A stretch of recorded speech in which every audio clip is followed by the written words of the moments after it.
أحمد درويش قاعد بعض مع صنطة هاي ما أنت مدحولها ماملك خاطوم بروفيسور علي خليف قليت وكل واقعي قارة كمذا قوليسا وسيرة قارهان وسيرة كوحيقينو وسيرة دوليال مدحوينوه وحا ومقعابي وسيرة كوحيقينو أي كمد أهايين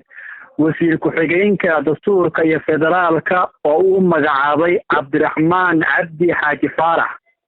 وهو كلو وسير كحجينك وسارد أرمها الدبدة يقرب جوك ومقعابي صفية علي عاتية يوليبا مريم حسن ديرية لوضع حبلود وحي نقونيان وسير كحجينك أرمها الدبدة يقرب جوك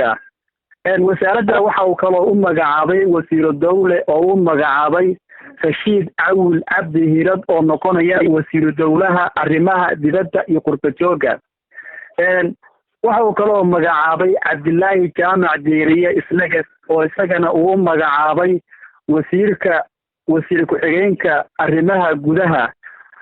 wasiir ku-xigeen kale ayuu u magacaabay isla wasaaraddan arrimaha gudaha oo magacaabay Abshir Abdi Casiis Sheekh Maxamuud labada xubnood waxay noqonayaan wasiir ku-xigeenka arrimaha gudaha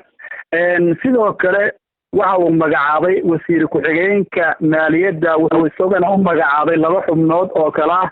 Cabdirashiid Xaaji Axmed iyo waliba Maxamed Cali Bashiir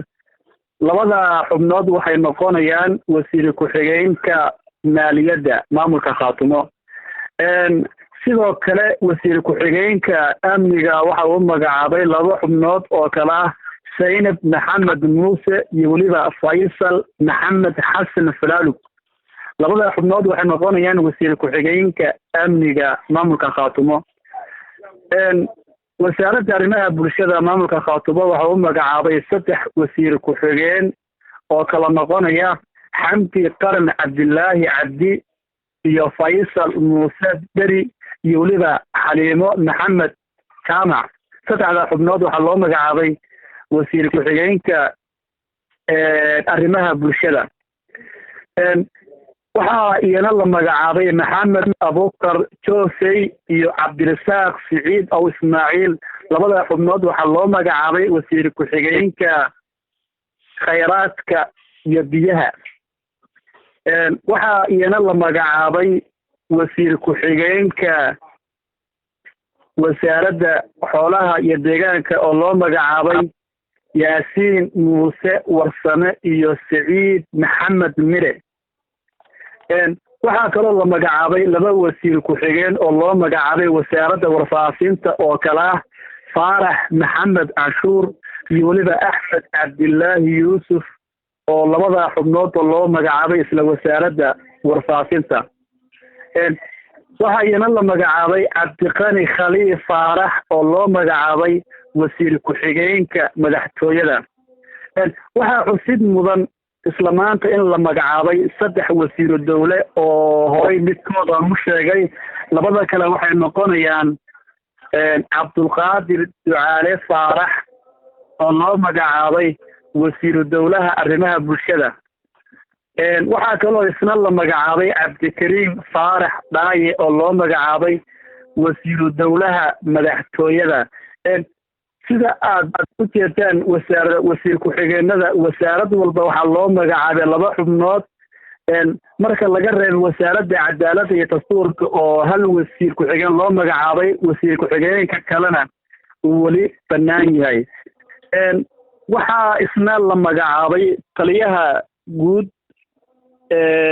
ciidamada maamul goboleedka Khaatumo oo aan hadda magaciisa aan hayn laakiin aan dib ka soo sheegi doono arrintan waxay dhacday maalintii saaka ahayd oo madaxweynaha maamulka Khaatumo uu shir jiraad ku qabtay oo shirkaasi jaraa'id ay ku weeliyeen qaar kamid ah isla golahan uu magacaabay xildhibaanada maamulka Khaatumo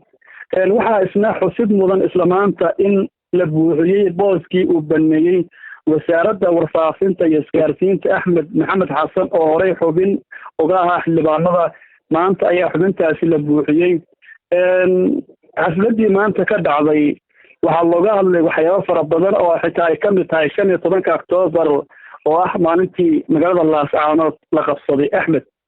waatay maxamed waxaa jiray in laba wasiir ay ka dhinaayeen golaha wasiirada oo ma haysa iyaga labadaas wasiir maanta la magacaabay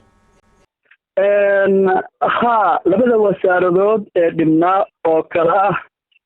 wasaaradda arrimaha dibadda iyo qurbo-joogga waxaa loo magacaabay Maxamed Ibraahim Ducaale. waxaa iyana la magacaabay wasaaradda xanaanada xoolaha oo loo magacaabay Cabdirasaaq Cawil Bacluul. labada xubnood ee wasiirada maanta la magacaabay labadaba goobjoog maysan ahayn. Maxamed Ibraahim Ducaale waxaa la sheegay in uu joogo waddanka Ingiriiska, halka Cabdirasaaq Cawil Bacluul isna uu joogo magaalada Buuhoodle. labada xubnood horay aan loo buuxin isla maanta ayaa la buuxiyey. aad baad u mahadsantahay maxamed. aad mudan.